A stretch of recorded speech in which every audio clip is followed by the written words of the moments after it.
I was talking about D and PODEM algorithms when we stopped. See, in the beginning, all the inputs are unknowns. Okay, X means unknown.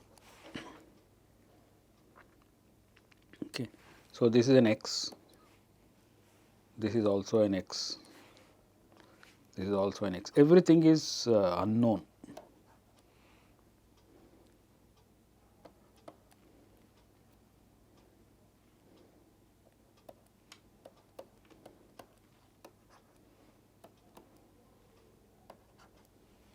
Okay.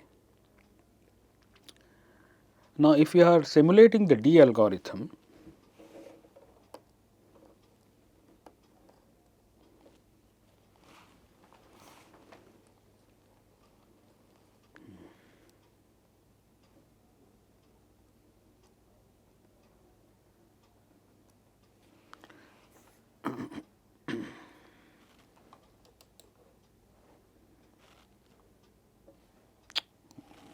just a minute.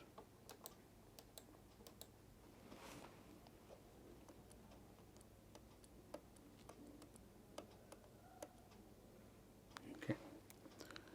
See, in the D algorithm, if I want to activate a stuck at 1 fault here, then the D algorithm will assume that I can put a 0 here. So, going backwards, this has to be a 1. Okay. That means the output of this XNOR gate must be a 1, and this has to be a 1, right. And in order to make the output of XNOR gate equal to 1, right, we have two choices. Okay. So, we can make 0 0 or 1 1. Okay. Meanwhile, let us say we have chosen to make it 0 0, which means I get a 0 here and I get a 1 here. Okay. So, I chose to make this 0, that means this is 0 and this is also 0. So, D algorithm will realize that this will kill the propagation, right. We activated the D bar here, but if I get a 1 here, the D will not propagate. So, it will go and reverse the decision. It will say this is not going to work. So, let me try 1 1.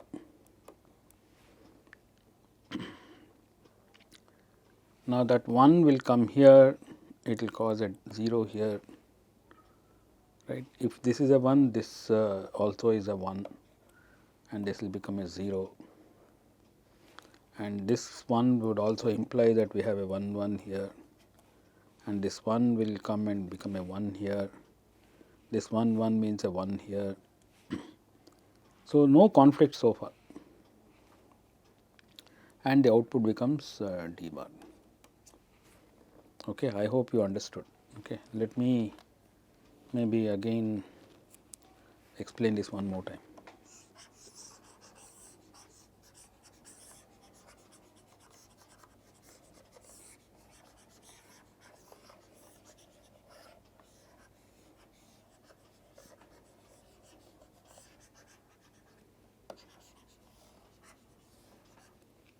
So, initially all the values are x. Okay. So, x, x, x, that x comes here, this x is going here, and this x is the XOR of XNOR of x and x is also x, and this x XOR XNOR with x will also give me x, and this also gives me x. Okay. Everything is initially x. First time we realize that we are generating a test for a stuck at 1 fault. That means we have to place a 0 here.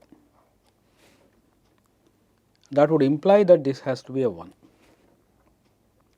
That would imply that this is a 1 here, and this means a 1 has to be put here.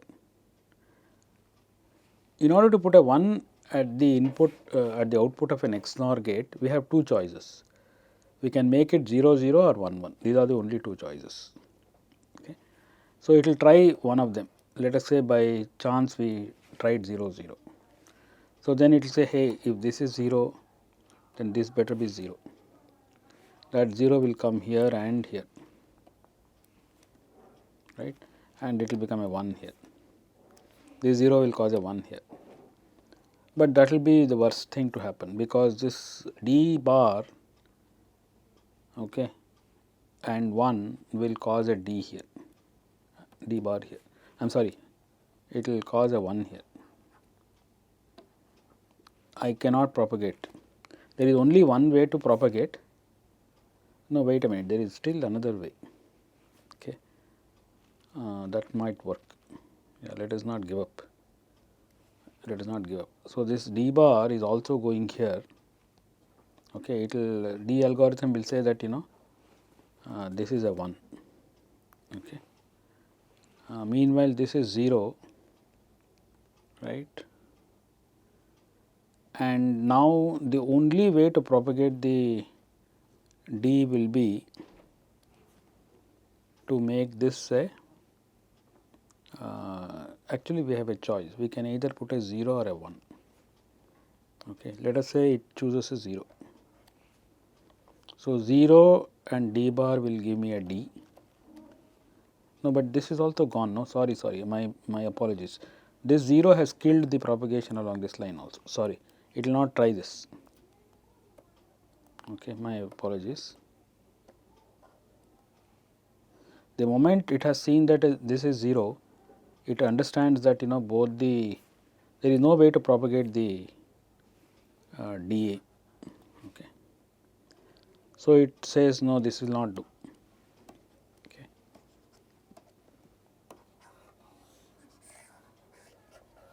So, our decision to put 0 0 was not a good idea. Okay.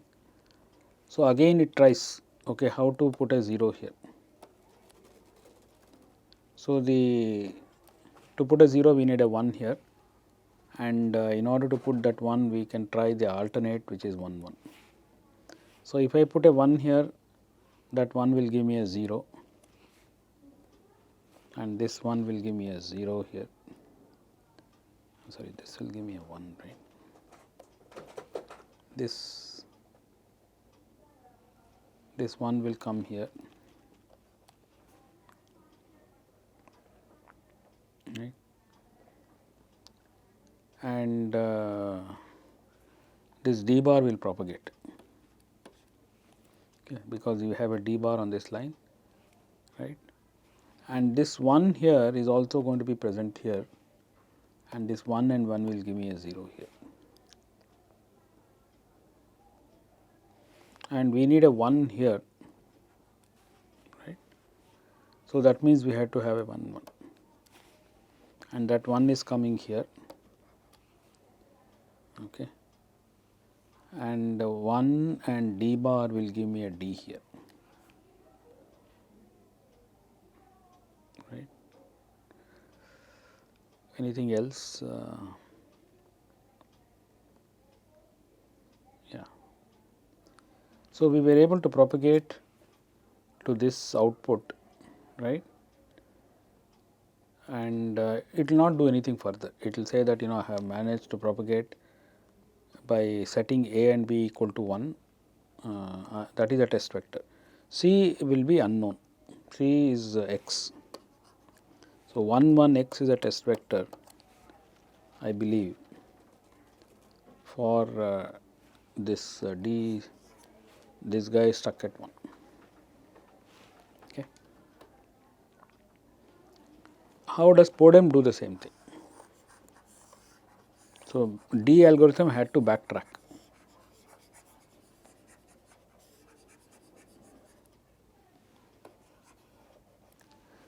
Now, what PODEM will do is, PODEM will also say that I need to get a 0 in this line, but it will not arbitrarily say that I can put a 1 here, and it will not try to do that. It will say, how do I put a 0 on this line? Let me go from here to one of the primary inputs.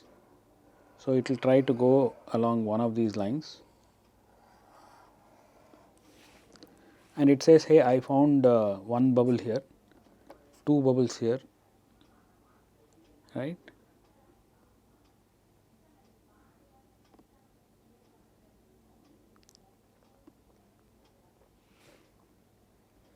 Okay, it found two bubbles.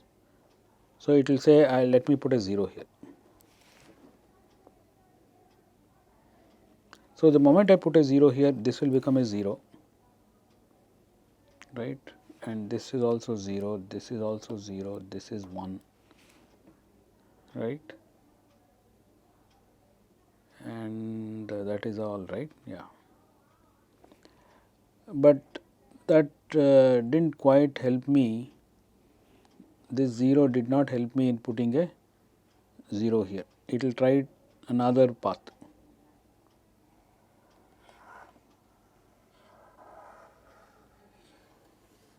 This time the number of bubbles on the way is 1, 2, 3. So, it will try to put a 1 here because the number of bubbles is odd. So, it may get inverted and finally get you the 0. Once I put a 1 here, this 1 is here, this 1 will come here.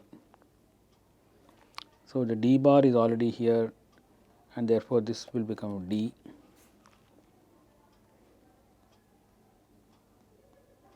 Right. And this 0 1 will unfortunately cause a 1 here. No, sorry, it will cause a 0 here. And this 0 0 will cause a 0 here and it will conflict. See, this 0 and this 0 will result in a unfortunate conflict. We wanted a 1 here, right, but we will get a 0 and we will get a 1 here. So, PODEM realizes that there is an error. Okay. So, it will go back and try to change the immediate decision.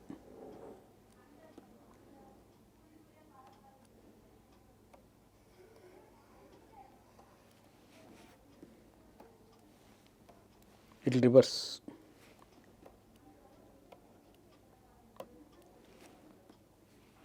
So, it will try to find a path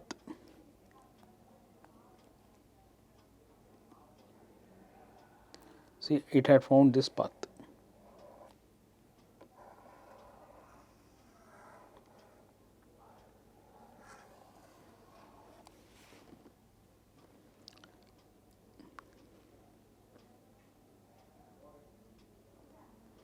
It had I believe it had placed a 0, 1, 2, 3 bubbles, right, 1, 2, 3 bubbles. So, it will put a 1 here. Okay. When you simulate, unfortunately, it will not help, right. There is an x here and this will also result in an x because this 1 and x is x only and no action yet. Then the second time when it will find a path, it may go along this path and it will find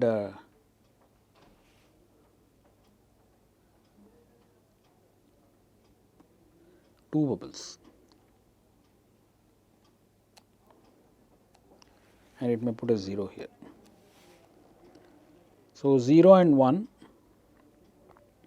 results in a 0 here and resulted in a this 0 and this 1 will cause a 0 here and this 0 will come here and it will block the propagation, right. And meanwhile, this I have a 0 here and a 0 here resulting in a 0 here and resulting in a 1 here. So, it did not propagate what I wanted. So, it will backtrack again. See, it depends on the path it chooses. In the way I am doing, it so happens that I have backtracked twice. It may even be lucky. Okay. If it goes like this,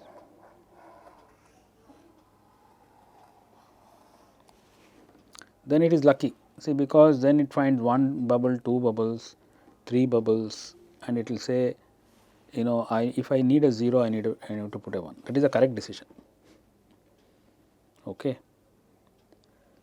So far nothing has happened. This is x still. Okay.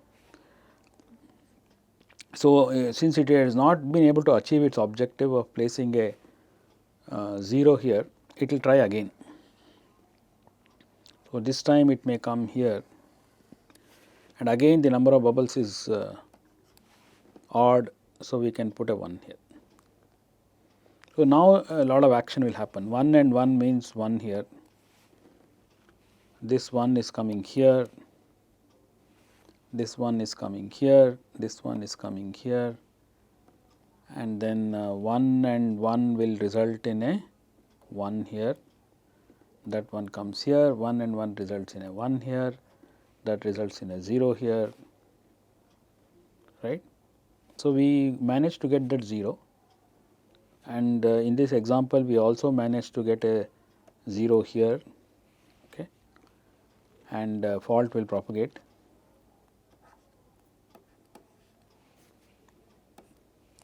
Okay. And what about here? We have a 1 here, then this D bar has come here, so a D will come here, and we have already seen a 1 here, so that is also good. And if you really want to propagate to both of them, we can put a 1 here, but 1 1 x is good enough. Okay, we do not need to propagate in both the places. So, there is a little bit of a luck both in D algorithm and PODEM algorithm. Okay. It depends on the path you take in PODEM algorithm, and in case of D algorithm, if you have a choice, sometimes we have a choice whether to put 0x or x0. So, there is a little bit of a luck factor. Okay. So, I hope the PODEM and D algorithms are clear. So, our intention is to find a test for a stuck at 0 fault here. So, first let us do the D algorithm. D algorithm will say, hey, I have to activate the fault, so I need a 1 here. And justification is trivial because A is a primary input, so you can always make it equal to 1. The moment I put a 1 here, I get a D bar on this line, and that D bar will propagate to both here and here. Now, PODEM has to decide how it will propagate. Should I, there is a little bit of a choice. I can try to propagate like this maybe, or like this maybe, or like this maybe. So, there is a little bit of a choice here. So, it depends on how you go about doing it. So, the algorithm may decide to take this path. So, it will say, hey, this is an XOR gate. So, what should I put here at the other input so that a D or a D bar comes here.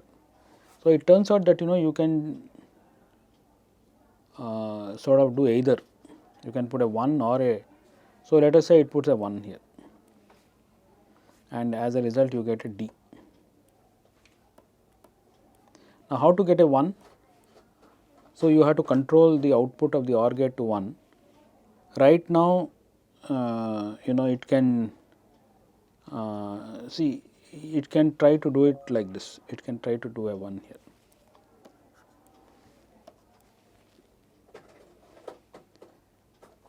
So, if I put a 1 here, then that 1 will come here, a 0 will come here, and that is it, right. Yeah.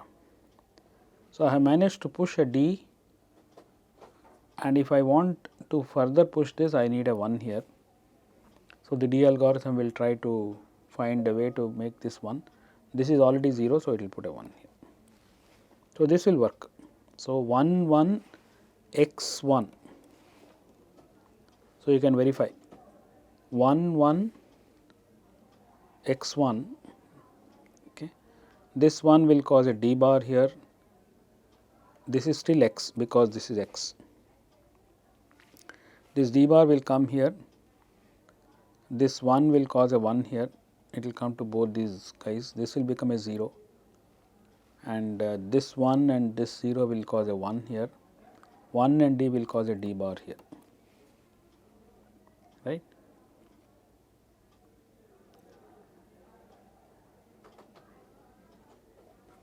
So, 1 1 x 1 will be a test vector, it will find. It may have done it in some other way also. So, there is a little bit of a luck factor like I was telling you. Okay. In this case we did not do backtrack much. Okay.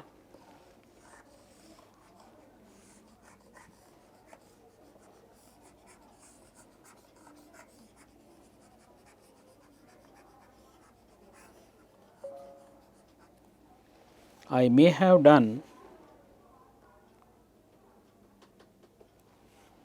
initially all are x,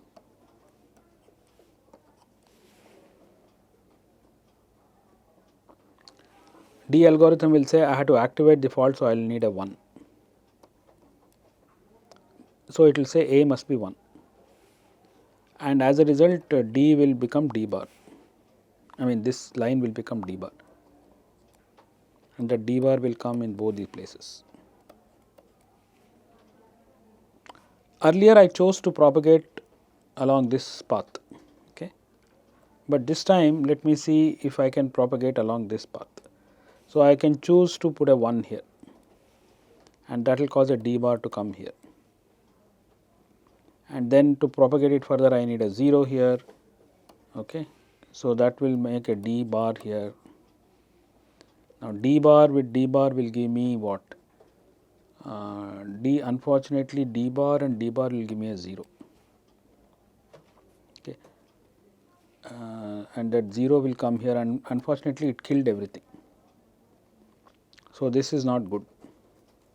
So, we have to backtrack, right. So, the D algorithm will backtrack and say this did not work. Okay. What was my decision?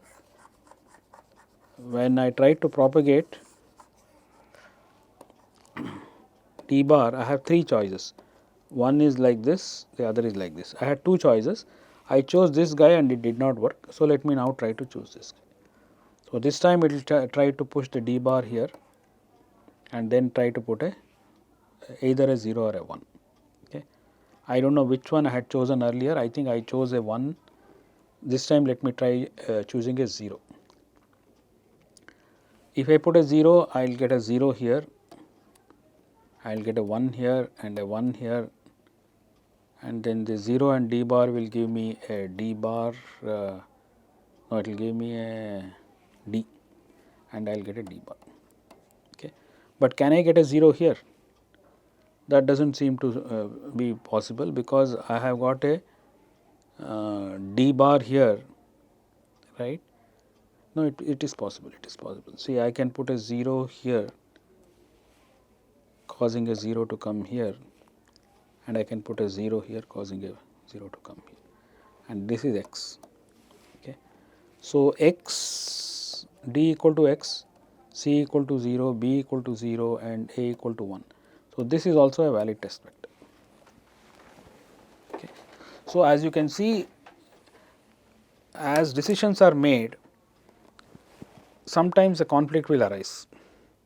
The conflict can be, I wanted a 1 on a particular line, but my decision is causing the opposite value to be placed on that line. So, it is not, we have to go reverse, or it could be that I could not propagate the D to a primary output. So, that is how D algorithm works, right. So, the criticism against D algorithm is that it tries to make decisions that I can go ahead and set this value to 0, etc., and then struggles.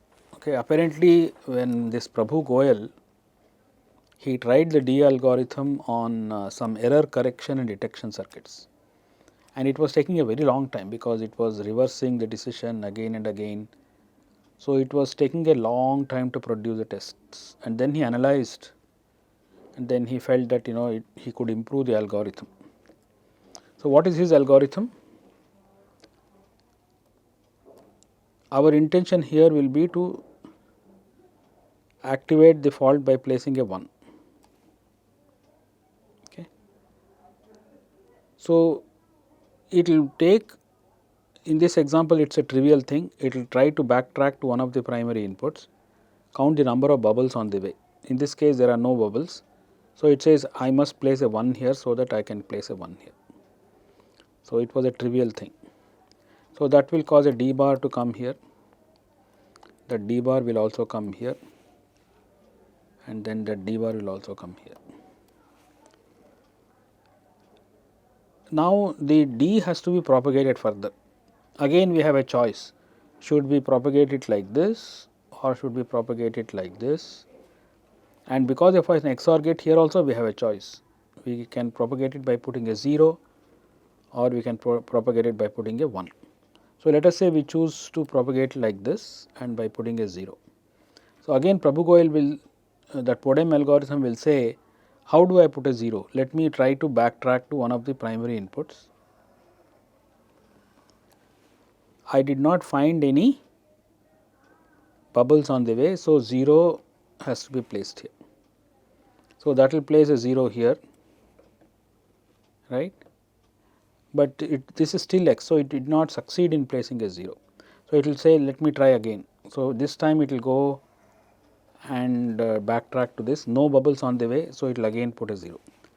So, this is already a 0, now this became a 0. So, this became a 0. I am succeeding in my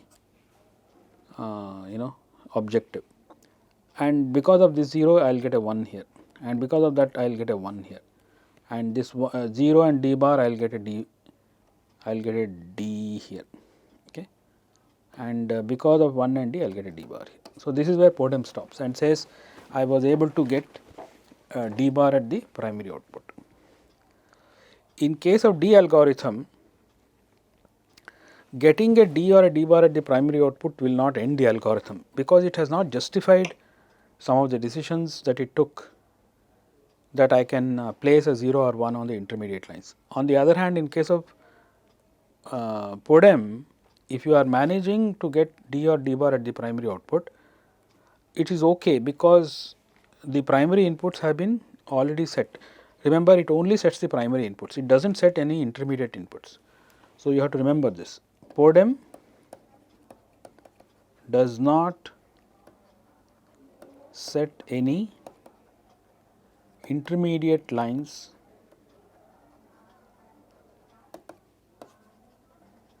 to 0 or 1, it always sets only the primary inputs. So, that is the big advantage of PODEM algorithm. Okay. All right, I hope that is clear to you. So, with that we have concluded in a way the ATPG part of, so let me mention this here, combinational ATPG algorithms. Okay.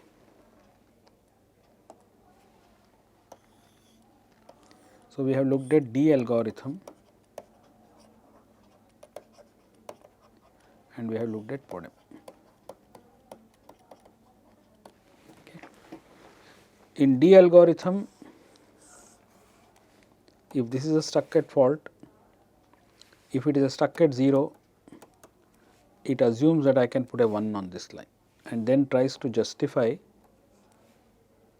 the 1 on this line, and then it tries to the D bar, I am sorry D, it tries to propagate to one of the primary outputs. It has arbitrarily placed a 1 here. Okay. Whether it can do it or not is, it does not care, it tries to backtrack, and finally it will find a way to set that value to 1. Okay. So, D algorithm assumes that a 1 can be placed at the fault site.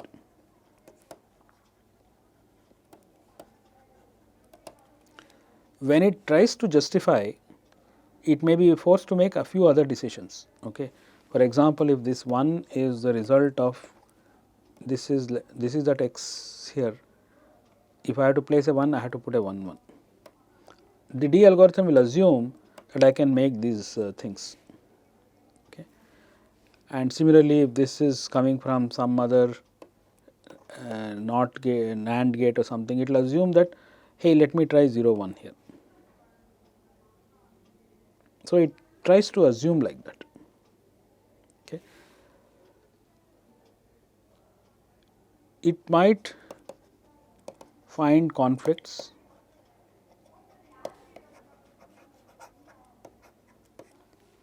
in justifying the values it has assumed, and therefore, it will backtrack.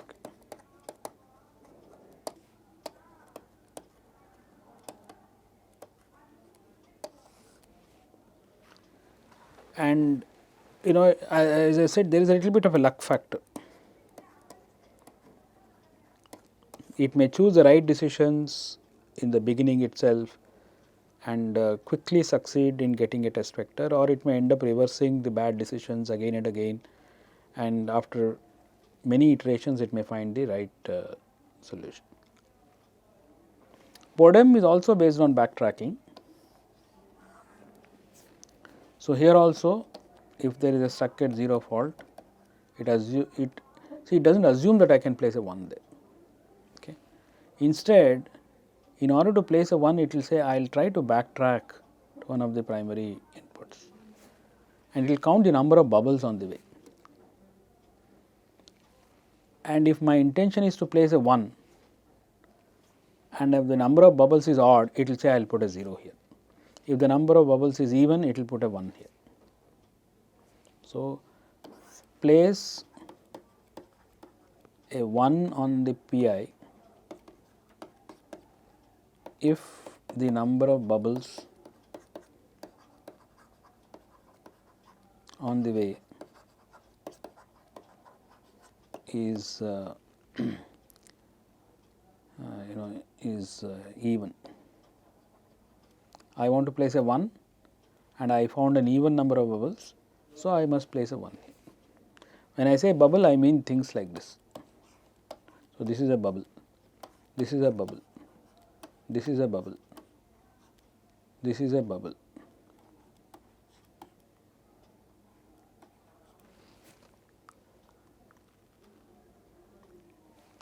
If it after setting this to whatever 1 or whatever, it will simulate the whole thing. What is the implication of, and it may realize that I can place a 1 here, or it may not be able to place a 1. Then it has to find another path.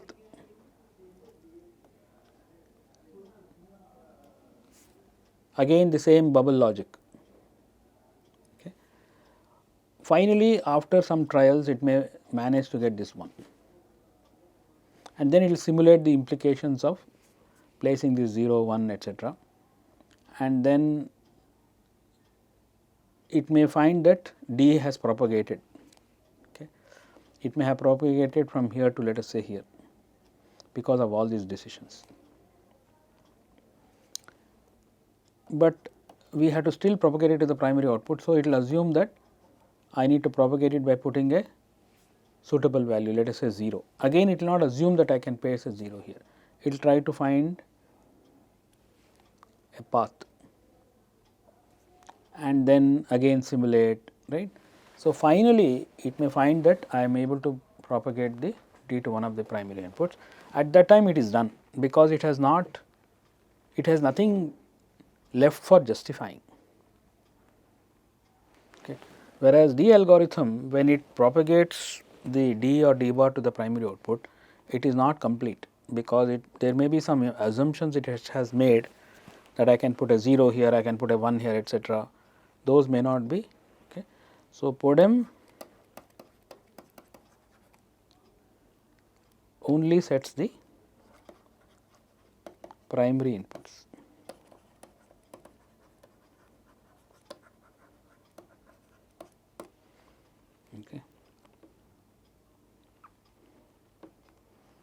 So, this is also very well explained in the book by Professor Brewer. Okay. So, there are two books which are very good. Okay, let me point them out to you.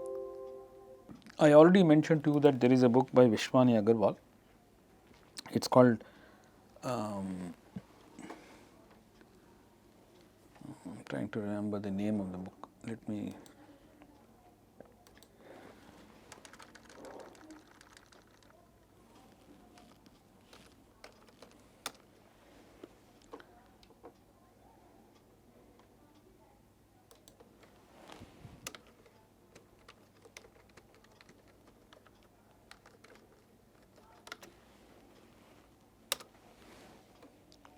So, this is possibly that book.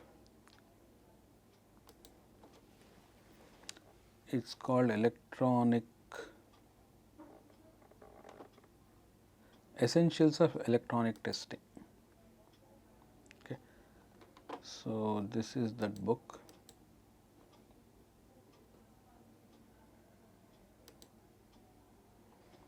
Okay. This is the book, Essentials of Electronic Testing, written by Michael Bushnell and Vishwani Agarwal.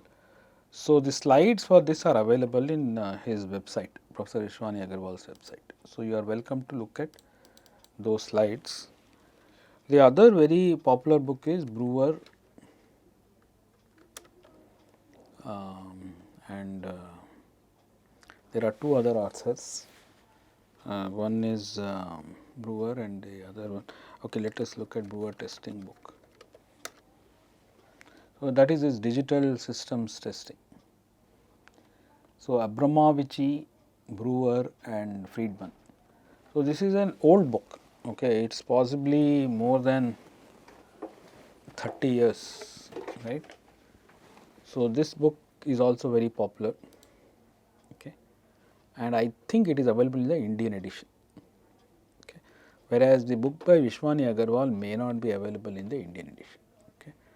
The difference is this is solely for digital testing, okay, whereas Vishwani's book covers digital testing, analog testing and memory testing. So, it is sort of more comprehensive. Okay. So, these are the two most important books. There are a few other books written by other authors, but these are the most popular ones in the universities. Okay. All right, let us move on.